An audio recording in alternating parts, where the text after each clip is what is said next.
237 Teamsters. With us back again is Congressman Gregory Meeks. Gregory Meeks was elected in 1998 and is the ranking member of Congress representing the Southeast, Queens, and parts of Nassau County, notably one of the most diverse counties in the nation. Prior to coming to Congress, he served in New York State Assembly, and before that, he worked as a Queens County District Attorney, as prosecutor for the Special Anti-Narcotics Task Force. Today, Congressman Meeks is the lead Democrat in the House Foreign Affairs Committee. He is also senior member to the Financial Services Committee, and in the 117th congressional session was the first black member of Congress to serve as chairman of the committee. Representative Meeks is married to Simone Marie Meeks. He also has 3 daughters and 4 granddaughters and 1 grandson. He earned a bachelor's degree in history from Adelphi University and his law degree from Howard University. He is also the co-chair of the JFK Redevelopment Community Advisory Council and proud member of the Delphi Fraternity Incorporated. Congressman, welcome back to Reaching Out. Once again, I can't count how many times you were here, but it has been at least 5 to 6. Absolutely. And it's the Alpha Phi Alpha fraternity. The first Alpha one. I want to make sure Alpha. I get that correct. Thank you for correcting me. I always want to get things right. Alpha Phi Alpha fraternity. Oh, right. Listen, there's a lot going on in Congress. What is the latest on the Republican-led DHS shutdown? Everyone wants to know, especially those listening in long lines at the airport. Well, look, clearly the Republicans, the House Republicans to be specific, are still trying to hold the American people and the traveling public hostage. One thing should happen.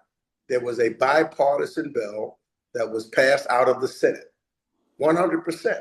All of the Democrats and Republicans voted on a bill that neither side got everything that they wanted, that would have ended this with making sure that the TSA agents received their pay, and well as those from the Coast Guard and FEMA.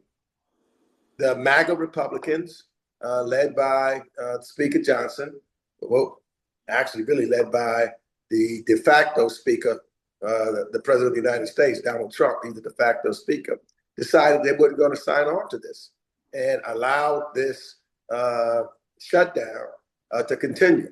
The President has now found a way, and if he wanted to, he could have done so long before this, by some executive order and some money that they've already had because of the big ugly bill, to start paying some of the TSA agents, as opposed to negotiating or going and voting on what had been negotiated with the bill in a bipartisan way. So things are up in the air still in regard to the ultimate determination with reference to TSA, the Coast Guard, and FEMA. So how long will this executive order last? Will this affect the TSA individuals in the future and they start not getting their paychecks again? We don't know. But temporarily, from what I looked at today, some of the lines have been reduced. And that's basically where we are. I'm also hearing now that because the crux of the problem, Greg, is, we're not going to fund ICE. ICE has been running amok, arresting American citizens, as well as those who may not be American citizens but have not committed any felony. Because remember, the president said they were going to go after felons. They've killed 2 Americans. They're running around and just in black trucks with masks on, just picking people up, throwing them into the van, whether they're coming from a school or church or other places of that nature. They have warrantless arrests when they're going to people's homes and just locking folks up. We will not fund ICE. And we were saying with the Department of Homeland Security, let's fund everyone else. And then let's work till we get some reform on ICE. The Senate agreed, House Republicans did not, and that's exactly where we are right now. I would never have thought that we would be at this point in our lives in the United States where U.S. citizens cannot walk around safely without being accosted by ICE agents that are supposed to be on the border in our cities is a disgrace. And people who voted for this, they say, I didn't vote for this. No, you voted. You were warned. This is what you voted for. And some of them have also suffered the consequences of their actions. You're absolutely right.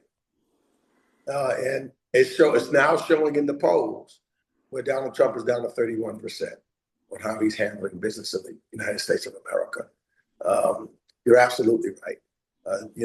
I've got constituents now who want to walk around with passports or other mechanisms of ID.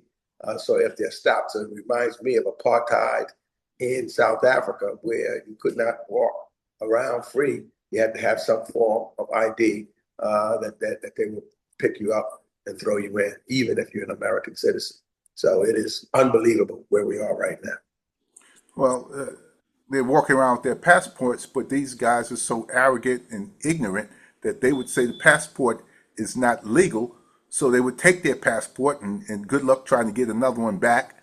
And it's no consequence. So you're not safe even with your passport. That's true. That is true. People are not going to school, not going to church, not going shopping out of fear. This is in the United States of America. It's unbelievable that it's happening.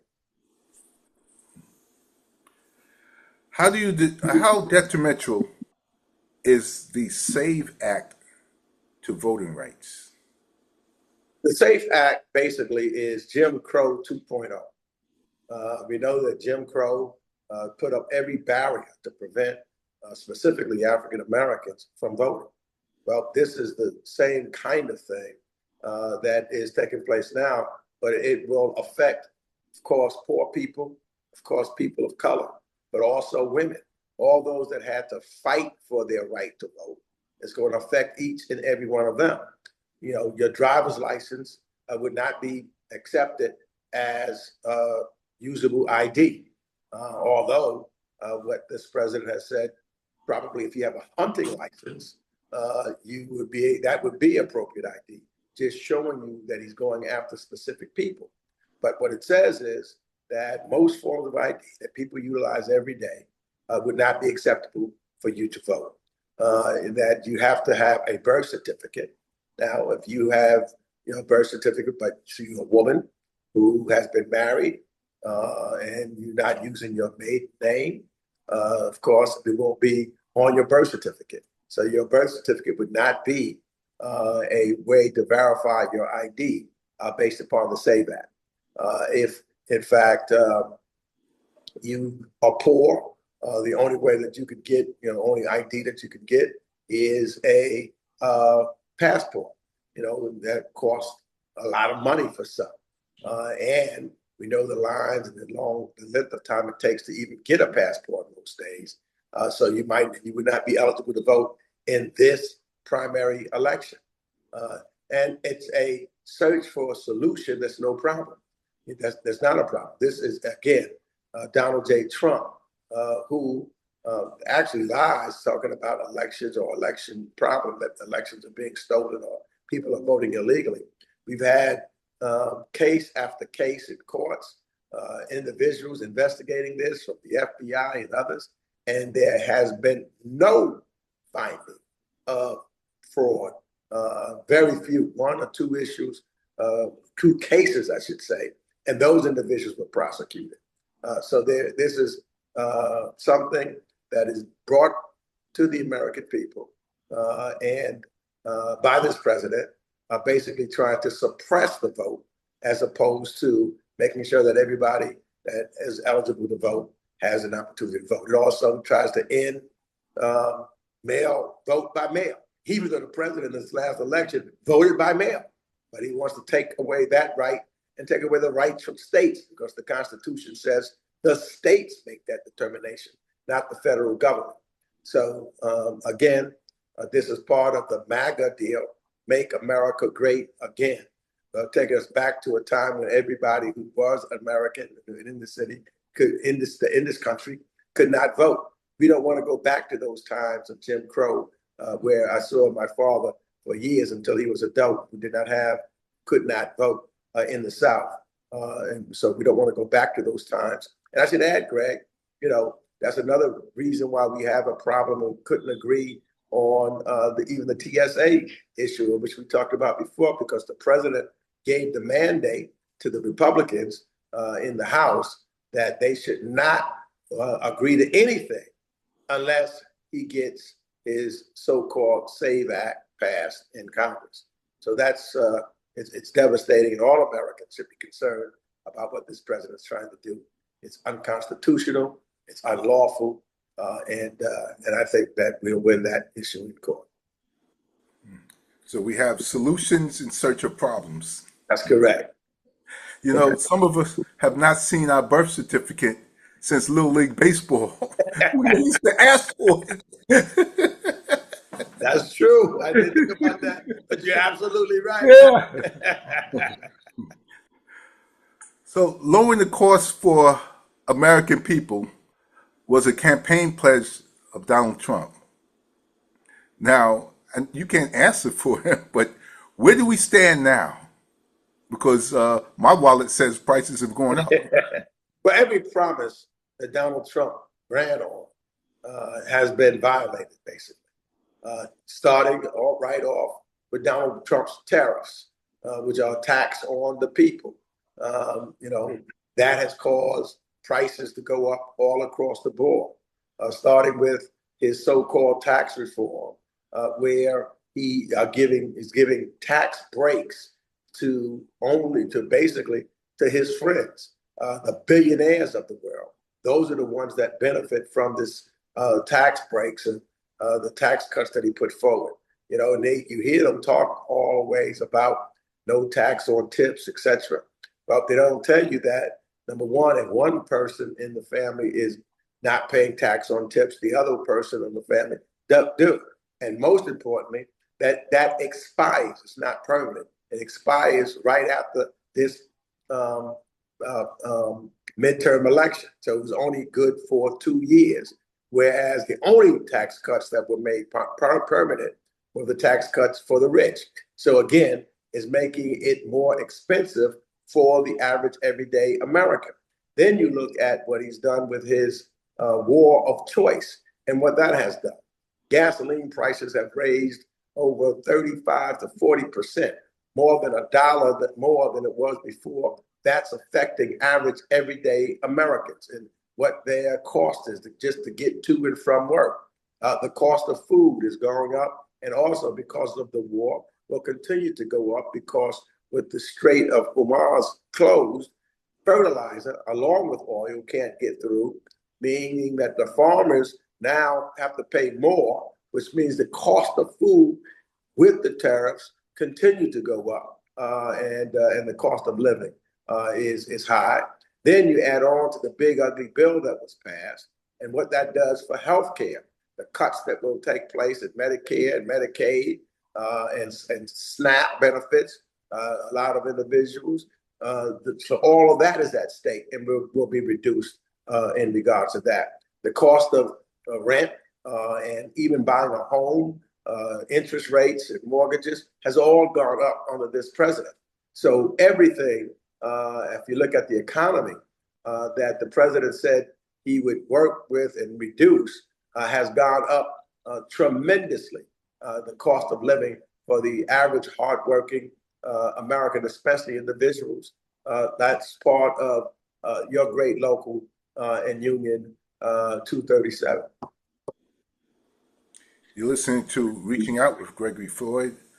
Our very special guest is Congressman Gregory Meeks, and we're just about to ask him more news on the war in Iran.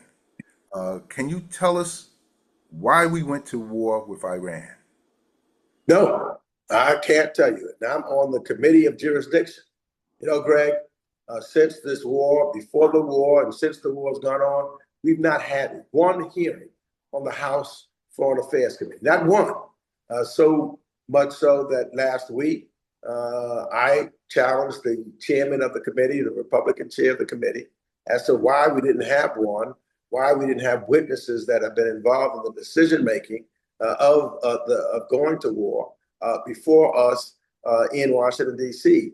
And I moved to subpoena Secretary of State Rubio, along with Steve Witkoff and Jared Kushner, who neither one of those two are really involved with the federal government. They're not been cleared by the Senate or anything else or appointed to anything, but yet they're doing all of the so-called negotiations, and they've gone completely around Congress with no accountability and no transparency to the American people. That has happened in that regard, and so therefore we are demanding it. And so now, up to date, we hear from the president and then contradictions from different members of his administration as to what is or is not happening with Iran. There has been no determination on how this war will end. There was no consultation with Congress at all before the war started, along with our allies in the region and around the world. They all say they were not consulted by the United States at all. And so it was a war that was decided basically that the United States and Benjamin Netanyahu started with no, what the cost is going to be. There's all the intelligence indicated that there was no imminent threat to the United States, that Iran had not acquired a nuclear weapon. So when you hear the president say they may have struck us by now with a nuclear weapon, that's a lie. It is not the truth, which further, when you have a president that consistently lies, that's problematic in and of itself. So we will see, because he has not, come to Congress. There's only been three classified meetings with the administration.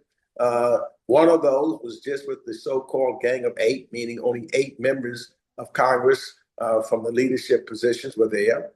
So I was not included in that, and most members were not. Then the Gang of 16, of which I am a member of. And then there was one meeting with the entire Congress. And the Gang of 16 meeting was just a rehearsal of what was going to take place when we met with the entire Congress, meaning that in essence, as far as I'm concerned, there was only 2 classified meetings. And guess what, Greg? The information that they gave us during that, we already knew all that information because it was already in the news. So there was nothing in addition that we knew in regards to what's taking place. And every day, the president and his administration are contradicting one another. So therefore, we do not know what the truth is. We do not know what their goals were. And we do not know. And then they have the nerve to come and ask Congress for another $200 billion for this war that he says is over, that we've already won. So it would be a blank check there. And just the days that we were, now 4 weeks or about in war, we've already spent close to $16 billion